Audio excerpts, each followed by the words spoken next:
É possível imaginar o exato momento em que uma era de ouro é engolida pelas sombras, pois é exatamente aqui que nos encontramos agora. Nas ruas de Ayodhya, a alegria vibrante de ontem desapareceu. O ar, de repente, está pesado, sufocante. O príncipe amado, o próprio pilar de todo esse povo, está prestes a ser arrancado deles. Acompanhamos como testemunhas silenciosas o doloroso limiar de um exílio. E eis que olhamos para ele, Rama, aquele que carrega o peso do mundo inteiro nos ombros. Há poucos instantes, essas mesmas ruas estavam enfeitadas, transbordando de expectativa para sua coroação. E de repente, o sopro gélido do destino muda tudo. Uma velha promessa, um ciúme doentio, a coroa num piscar de olhos vira exílio. E o que é mais comovente em tudo isso? Ele, radiante como a lua, sereno como o oceano profundo, aceita, sem hesitar. É de partir o coração ver a alegria de uma cidade inteira virar cinzas no exato instante em que a honra exige o maior de todos os sacrifícios. As palavras dele ecoam pelos salões reais com uma gravidade absurda. Deixei de lado os objetos de prazer para habitar na floresta com a comida da floresta, que me tragam trapos esfarrapados. Não há um pingo de raiva nessa voz, nada de ressentimento. O herdeiro do mundo simplesmente se despoja de tudo por vontade própria. Para ele, toda a riqueza do reino não significa absolutamente nada perto da imensidão do dever. Ele pede as roupas ásperas dos eremitas para cumprir a crueldade do momento. E o peso monumental dessas palavras silencia a todos. Reis, sábios, todos emudecem diante de tanta nobreza. E assim entramos nos aposentos mais íntimos do palácio, no capítulo das vestes de casca de árvore e do despojamento da realeza. É aqui que o destino ganha sua forma mais física e cruel. A cena que se desenrola agora é francamente aterrorizante. A corte está paralisada pelo choque, mas a própria KKA, totalmente cega por aquela ambição inflexível, avança. Sem um traço de remorso, ela não hesita, ela não treme. Com as próprias mãos, ela entrega as cascas ásperas de árvore, os trapos de um eremita, ao príncipe perfeito. Vista isto, ela ordena. É de arrepiar a espinha. Uma ruptura brutal com tudo que é sagrado. E Rama aceita. Sem um único protesto, ele tira as sedas reais e cobre o corpo divino com a aspereza da floresta. Ao lado dele, Lakshmana faz o mesmo, com os olhos queimando em fúria e lealdade absolutas.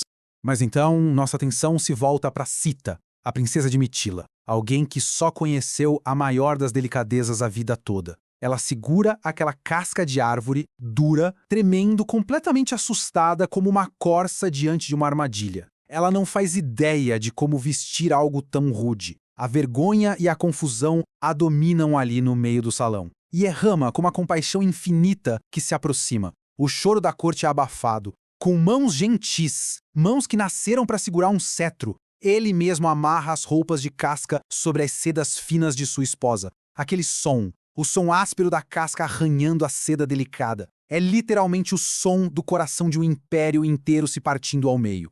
Deixamos a dor contida dos aposentos e saímos para o pátio, onde o carro brilhante e o veículo da partida já aguardam.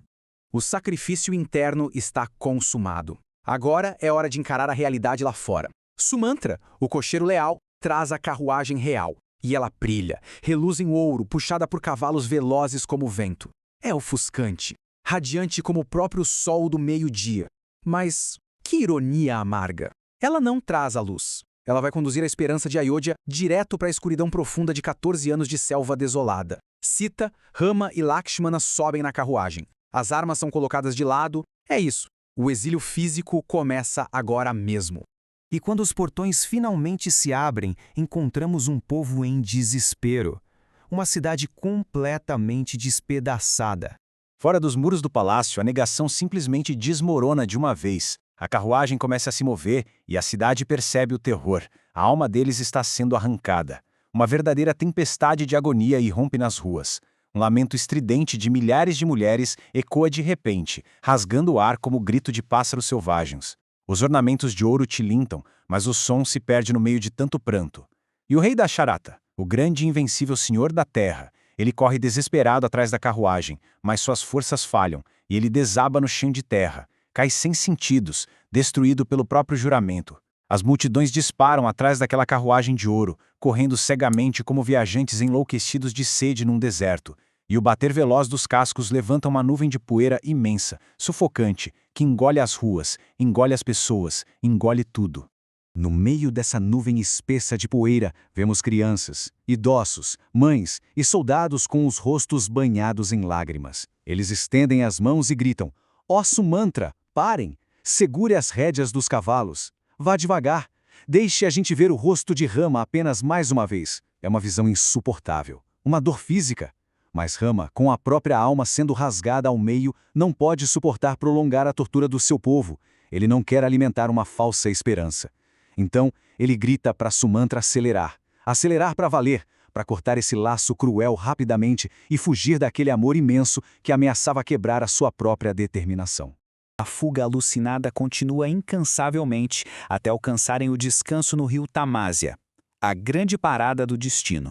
Os cavalos galoparam bravamente a tarde toda. O sol finalmente se põe.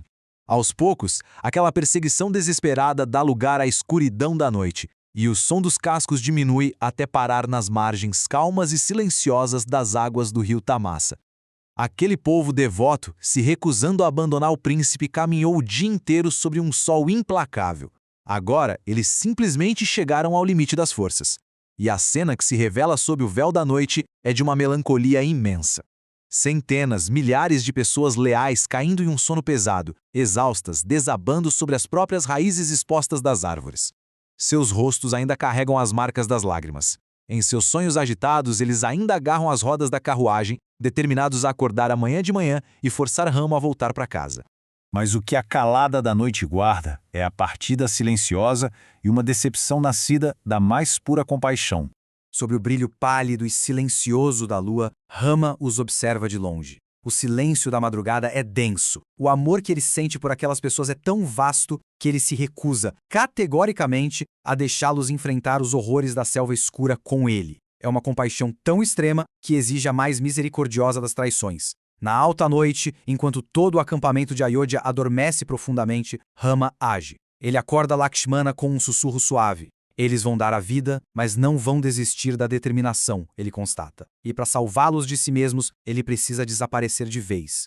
Rama instrui o cocheiro a fazer uma manobra furtiva, conduzindo a carruagem silenciosamente para o norte, em um grande círculo disfarçado, apagando e confundindo completamente as marcas das rodas. E assim, sorrateiramente, como sombra se desfazendo antes do nascer do sol, Rama, Sita e Lakshmana somem na imensidão da floresta.